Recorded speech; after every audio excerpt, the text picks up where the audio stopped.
Good morning, students. Today's class we will see about the preterm baby. The premature neonate is a neonate born before completion of 37 weeks of gestation. Other classification include moderately preterm, that is between 30 to 36 weeks, near term to late preterm, and very preterm babies. A low birth weight neonate is one whose birth weight is less than 2,500 grams regardless of the gestational age. A very low birth neonate is the one whose birth weight is below 1,500 grams regardless of the gestational age. Extremely low birth weight neonates is one whose birth weight is below 1,000 grams regardless of the gestational age. Pathophysiology and etiology. A wide range of maternal factors associated with the prematurity. Possible risk factors associated with the prematurity include, but not limited to, chronic health problems such as hypertension, obesity, or diabetes. Behavioral and environmental risks just late or no prenatal care, smoking, illicit drug use, alcohol, domestic violence, stress, lack of social support, demographic risks such as non-Hispanic, black race, younger than age of 17, older than the age of 35, or low socioeconomic status, genetics of the means hereditary, assisted reproductive technologies, medical risk, current pregnancy, preeclampsia, gestational hypertension, bleeding, placenta previa or abruptia placenta, uterine or cervical abnormalities, premature rupture of membrane, preterm premature rupture of membranes, polyhydramnios or oligohydramnios, infection or periodontal diseases. Fetal factors associated with prematurity include chromosomal abnormality, anatomic abnormalities such as tracheoesophageal atresia, fistula, and intestinal obstruction, fetoplasmal unit dysfunction. The premature infant has altered physiology because the immature and typically poorly developed systems. The severity of any problem that occurs depends upon somewhat on the gestational age of the infant. Systems and situations that most likely to cause problems in the premature infant include respiratory system, digestive system, thermoregulation, immune system, neurologic system. Nursing assessment and interventions include notice the physical characteristic of a premature neonate. Hair lanugo will be fluffy, poor ear cartilage, skin is thin, capillaries are visible, may be red and wrinkled, lack of subcutaneous fat, sole of the foot is smooth. 36 week of gestation, anterior one third of foot is creased, 38 is two third of the foot is creased. Breast buds are 5 millimeter. If gestation 36 week gestation, and if the 38 1 by 4 inch 1 means 1 and 1 by 4 inches.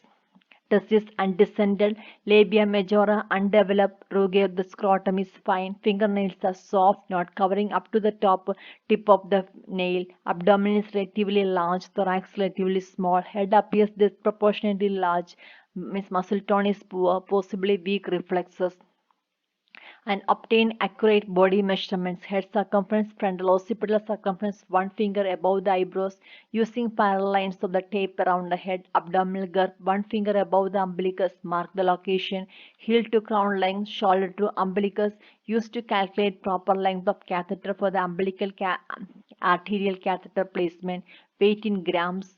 Assess gestation age using the tools such as Ballard scoring system recommended by the Committee of Fetus and Neonate of American Association of Pediatrics. Observation of physical and neurological characteristic of change predictably with the growth and maturation, ideally done in the first 12 to 24 hours. Later, adjusted or corrected age will be determined once the neonate reaches the 40 term.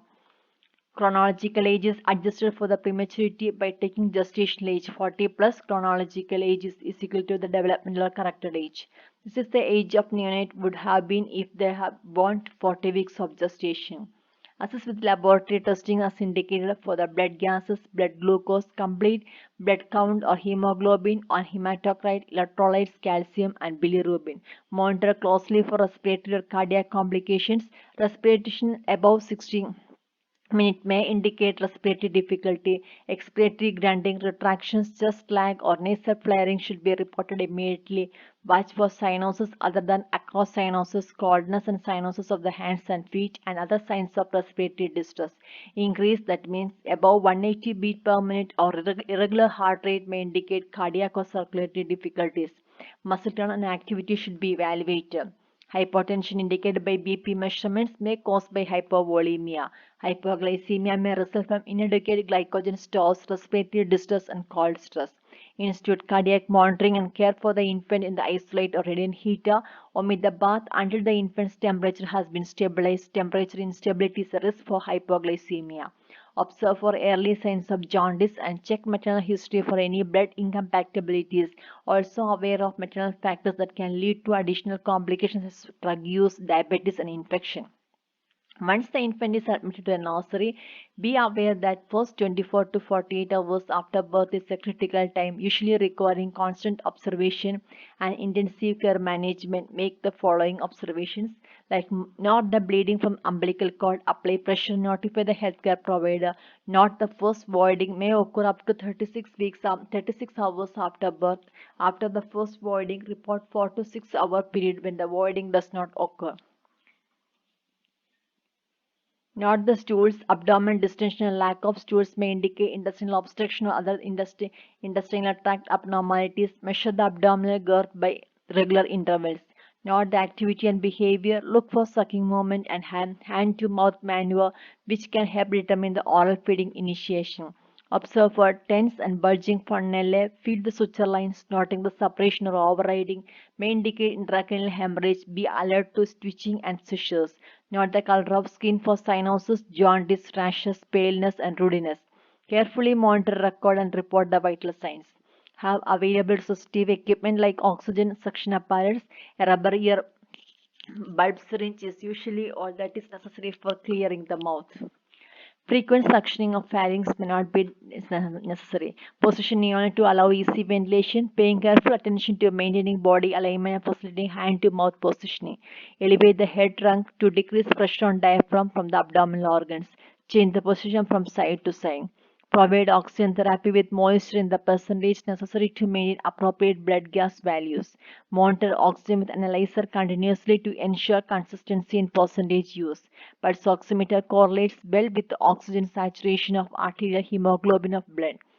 Monitoring for apnea versus periodic breathing, repetition of breathing per process of less than 15 seconds, alternating with breaths of regularly increasing then decreasing amplitude for 10 to 15 seconds.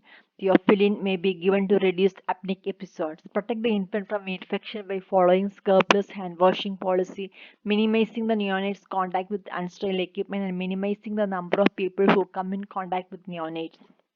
Provide good skincare using water for bathing and appropriate emollient for the skin, avoiding adhesives and providing adequate hydration.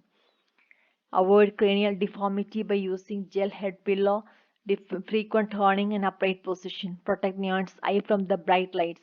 Continue to provide IV and oral feedings according to neonate needs. Assist the mother with breast pumping as needed and encourage both parents to hold and feed the infant. Continue to monitor the complications as hypoglycemia, hyperglycemia, RDS, apnea, infection, hypocalcemia, cardiac abnormalities, necrotizing enterocolitis, intracranial hemorrhage, and hyperbilirubinemia. Long-term complications may include retinopathy of prematurity, chronic lung disease, hearing loss, and learning disabilities.